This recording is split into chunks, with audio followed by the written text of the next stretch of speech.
Begini soal bagaimana orang muslim itu bersikap terhadap Al-Quran. Mereka membacanya dengan sangat hati-hati serta dengan penuh hormat dan tidak pernah memegangnya di bawah pinggang.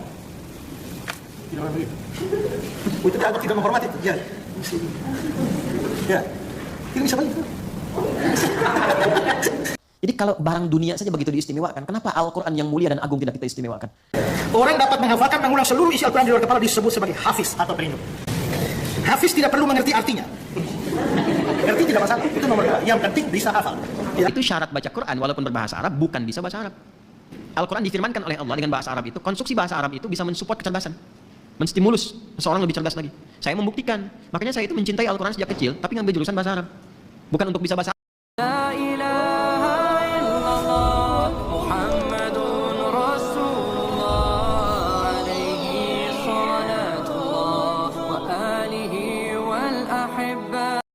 Assalamualaikum warahmatullahi wabarakatuh. Masih kembali di channel terbaru saya. Terima kasih kepada teman-teman masih setia menonton, mendukung, menyaksikan konten dari channel ini.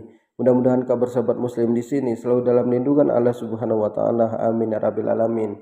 Jadi tentunya kita sudah mendengarkan bagaimana cuplikan videonya di mana pendeta Isra Soro ini meremehkan, menghina, mengolok-olok Al-Quran di dalam gereja.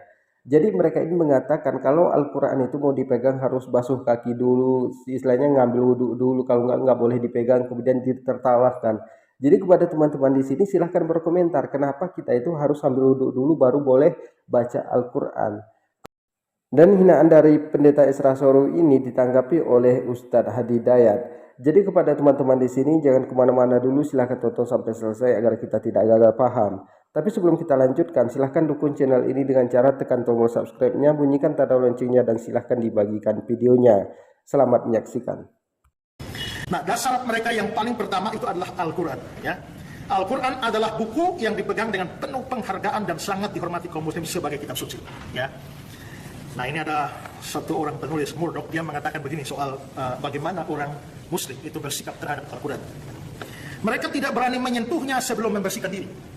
Ya, makanya kalau mau ibadah itu cuci kaki, ya toh, cuci tangan, ya cuci telinga, mata dan sebagainya. Ya, mereka tidak berani menyentuhnya sebelum membersihkan diri. Mereka membacanya dengan sangat hati-hati serta dengan penuh hormat dan tidak pernah memegangnya di bawah pinggang.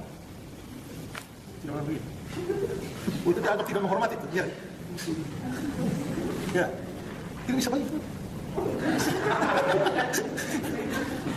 Kalau kita kadang-kadang sembarang ya. Ya, kita memang tidak mengharuskan, pokoknya harus di atas pinggang ya. Kenapa tidak boleh di bawah pinggang? Ya? Ya?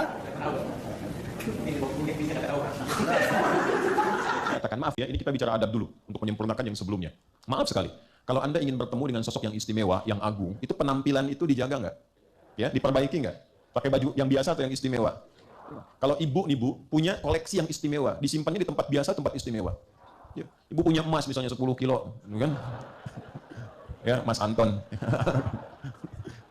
Ibu simpan di tempat biasa atau yang istimewa? Hah? Ditutup atau dibuka? Ditutup, baik ya. Disayang-sayang atau dibuang? Tuh, kan? Dan Al-Quran itu disebut naba. Emas nggak pernah disebut naba. Manusia seagung-agungnya, kan? Jika dia tidak mendapatkan tugas khusus dari Nabi, dari Allah, tidak mendapatkan tugas khusus dari Allah menjadi Nabi, tetap statusnya insan, manusia. Tapi kenapa kita menghadapi sosok manusia yang biasa, namun kemudian mendapat kedudukan dan terhormat, penampilan itu begitu indah? Kenapa ketika dititipkan barang-barang yang terasa istimewa, padahal dunia yang ketika wafat pun Anda tinggalkan, begitu Anda jaga dari tempat yang sangat mulia? Al-Quran itu, bukankah itu akan memberikan dampak kepada kita sampai meninggalkan dunia? Bukankah itu yang menjadikan kita terhormat di hadapan Allah? Bukankah itu yang menjadikan seorang hamba mendapatkan mahkota utama? Bukankah itu yang menjadikan seseorang mendapatkan kesempatan memberi syafaat untuk keluarganya? Jadi kalau barang dunia saja begitu diistimewakan, kenapa Al-Quran yang mulia dan agung tidak kita? Kalau mereka menghina Al-Quran itu memang sudah menjadi hal biasa ya. Jangankan untuk menghina Al-Quran, mereka terhadap Tuhannya saja kan tidak sopan dengan keadaan baju terbuka, kemudian memegang kitab sucinya itu tidak harus suci. Kemudian mereka ini, di mana mereka ini kan selalu melanggar perintah Tuhannya, di mana Tuhannya nanti mengatakan di perjanjian lama, pakailah kerudungmu, jangan makan bidua. Buktinya mereka tidak memakai kerudung, selalu makan bidua. Jadi apa yang diperintahkan Tuhannya itu selalu dilarang. Tapi apa yang dilarang oleh Tuhannya itu selalu dilaksanakan. Jadi istilahnya ini bertentangan. Kemudian mereka ini kan terhadap Tuhannya itu tidak menuruti apa yang dikatakan oleh Tuhannya. Kenapa?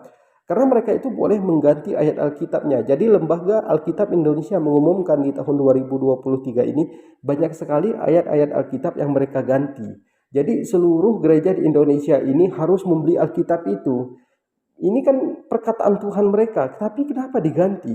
Kapan mereka ketemu dengan Tuhannya? Kok mereka itu bisa mengganti, mengurangi ayatnya? Kita lanjutkan. Istimewakan. Orang yang dapat menghafalkan dan mengulang seluruh Al-Quran di luar kepala, mestinya di dalam kepala juga ya, tapi ya ini istilah di luar kepala, artinya hafal secara luar biasa tanpa salah. Orang dapat menghafalkan mengulang seluruh isi Al-Quran di luar kepala disebut sebagai hafiz atau pelindung. Hafiz tidak perlu mengerti artinya.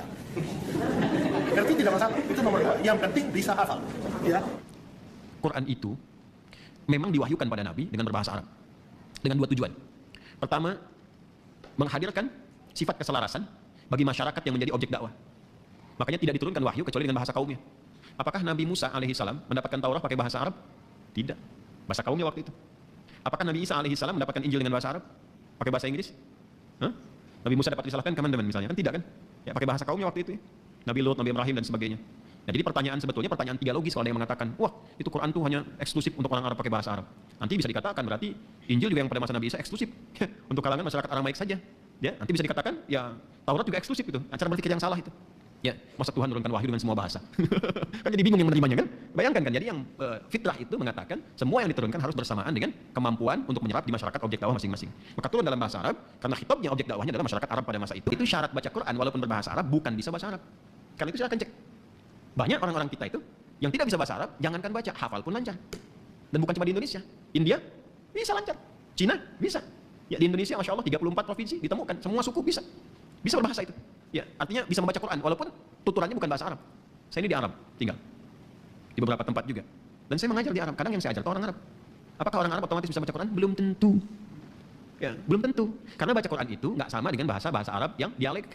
Itu bahasanya bahasa fasih, ada panjangnya, pendeknya, kan? Ya, dan walaupun mereka kemudian membaca, nggak bisa sembarangan baca. Karena kan di Arab juga nggak semua bisa bahasa Arab. Tuh, kaget kan? Ya kan? Kaget dong. Gitu. Di Arab nggak semua bisa bahasa Arab. Seperti di Indonesia nggak semua bisa bahasa Indonesia. Inna anzalnahu Qur'anan Arabiyya la'allakum ta'qilun. Sungguh dengan keagunganku kata Allah, kami turunkan Al-Qur'an itu dengan menggunakan bahasa Arab supaya kalian cerdas. Ternyata konstruksinya Al-Qur'an difirmankan oleh Allah dengan bahasa Arab itu, konstruksi bahasa Arab itu bisa mensupport kecerdasan, menstimulus seorang lebih cerdas lagi. Saya membuktikan. Makanya saya itu mencintai Al-Qur'an sejak kecil, tapi ngambil jurusan bahasa Arab. Bukan untuk bisa bahasa Arab ya. Ya, cukup jadi pekerja migran misalnya, itu bisa bahasa Arab. Tapi belajar bahasa Arab itu berbeda. Nahwu, saraf, balaghah, ilmu arud, adab, kita pelajari itu betul-betul memang. Ya, di bahasa Arab itu gramatikalnya terjaga. Beda dengan bahasa lain. Yang lain pun bagus-bagus misalnya. Tapi bahasa Arab itu unik. Jadi desain bahasanya pertama setiap huruf yang diucapkan itu mewakili semua tempat keluar huruf dalam tubuh kita. Namanya makharij, tempat keluarnya huruf. Jadi setiap huruf dari alif sampai ya itu ada yang keluar dari bibir sampai ke bagian bawah di sini rongga udara. Semua terwakili. Di bahasa lain mungkin sebagian tempat saja, sebagian tempat. Tapi dalam bahasa Arab semua keluar. Yang lidah, sisi lidah, tengah lidah, dalam lidah, ya. Yang bagian atap-atap keluar. Yang depan aja bibir tuh ada 3 tuh, mim wau ba itu. Wau, mim, ba. Itu 3-nya udah beda sifat hurufnya.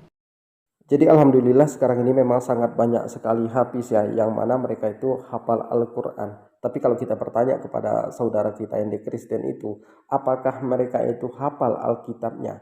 Mereka tidak hafal Alkitabnya versi bahasa Indonesia, versi aslinya.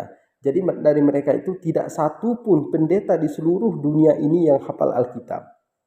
Nah, jadi buat teman-teman sekalian, kalau kita baca Alkitab ini bukan kita menghina kitab sucinya saudara kita yang di Kristen, di mana mereka itu di dalam Alkitab itu banyak sekali ayatnya yang bertentangan dengan sains, teknologi, embriologi. Jadi contohnya dikatakan di dalam Alkitab itu kalau langit ini punya tiang, otomatis kalau langit ini punya tiang, kalau pesawat lewat itu sudah menabrak.